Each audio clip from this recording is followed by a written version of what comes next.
ये इतना जो बड़ा जन सैलाब जो कार्यकर्ता यहाँ पहुंचे हैं, मुझे आज ऐसा महसूस हो रहा है जैसे गंगा माई में बहता बहता कोई तिनका किसी शिवलिंग पर आकर लग जाए तो कैसा महसूस करता होगा। आज मैं खुद को ऐसा ही महसूस कर रहा हूँ। ये लड़ाई, ये लोकसभा की लड़ाई, ये विश्वास और विश्वास खो चुके व्यक्ति के बीच में है। विश्वास कोई खुर्गी गली नहीं है जिसको बाजार में जाओ और खरीद लो। विश्वास कोई बर्फ की सदी भी नहीं है कि थोड़ी धूप आई और पिघल गई।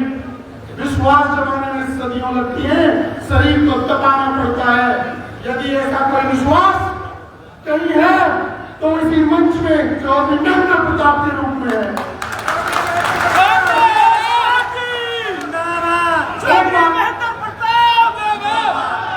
एक बार एक राजा से पूछा विद्वान ने, हे राजन, सुशासन की क्या परिभाषा है, विश्वास की क्या परिभाषा है? तो राजा ने कहा, विद्वान, राज्य के अंदर 3 चीजों का होना बहुत जरूरी है। एक तो राज्य के अंदर अस्त्र शस्त्र हो ताकि कोई दुश्मन उसकी तरफ ना देख सके। दूसरा, रोटी कपड़ा मकान का बिल्कुल अभाव ना हो, जनता खुशहाल हो। और तीसरा, जनता का अपने राजा के प्रति विश्वास हो। विद्वान ने पूछा, राजन, इनमें से किसी एक चीज को ले लें फिर भी आपका सुशासन सिंहासन न डोले। तो राजन ने कहा, विद्वान, यदि अस्त्र शस्त्र भी नहीं होंगे तो मैं अपने शहर को, अपने राज्य को प्रेम भाव से चला लूंगा, क्योंकि प्रेम परिचय को पहचान बना लेता है, वीराने को गुलिस्तान बना देता है।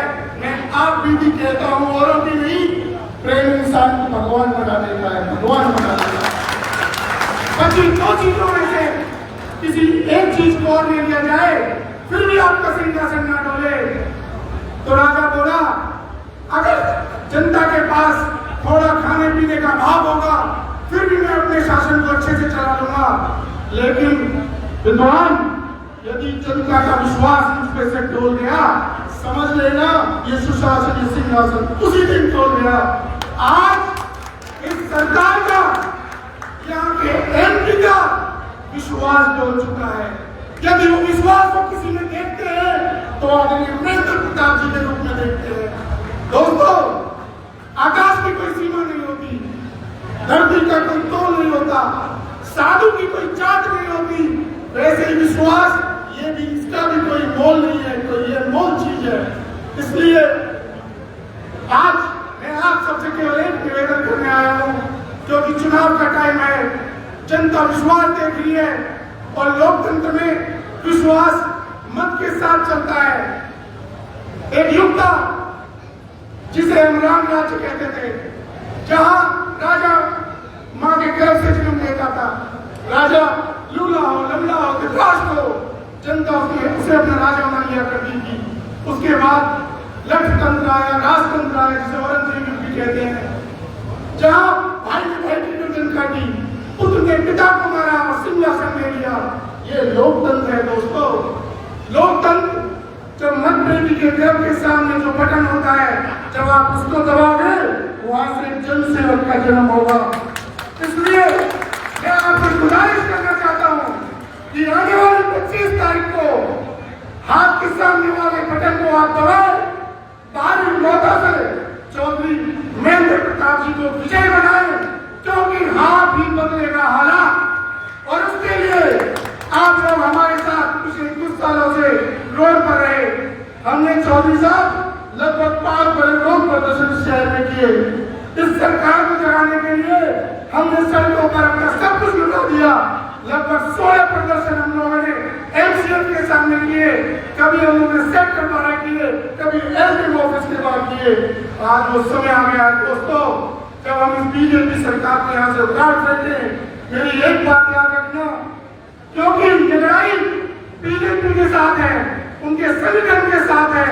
यहाँ पर टोटल 66 पोलिंग स्टेशन से बावजूद 66 लोग यहाँ इस मंच में आपके सामने बैठे हैं। 222 बूथ है, 222 बूथ के जो भी हमारे कार्यकर्ता है वो भी आज यहाँ पर है। आप सबको लड़ाई अब रोडों पे लड़नी पड़ेगी, अपने बूथ को मजबूत करना पड़ेगा, क्योंकि आपका बूथ मजबूत होगा तभी हम ये लड़ाई जीत सकते हैं। और अगर आप अपनी तटस्थ रहे, मेरी एक बात ध्यान रखना, अगर हम अपने तटस्थ रहे तो आने वाला समय हमारे इस अपराध के लिए हमें कभी माफ नहीं करेगा। चेक करा कैसे क्या होता है, वह संघर्ष जिसमें फैल चुका होता है। और जीवन में मेरे सिद्धि ये जरूर नहीं, लेकिन संकल्प दोस्तों सफलता से बड़ा होता है। आज संकल्प ने 25 तारीख को हाथ के पंजे पर ठोकर दबाएंगे और आदरणीय महेंद्र प्रताप जी को ये तो 10 लाख कह रहे हैं, हम 10 लाख से विजय बनाकर भेजेंगे। जय हिंद, जय भारत, जय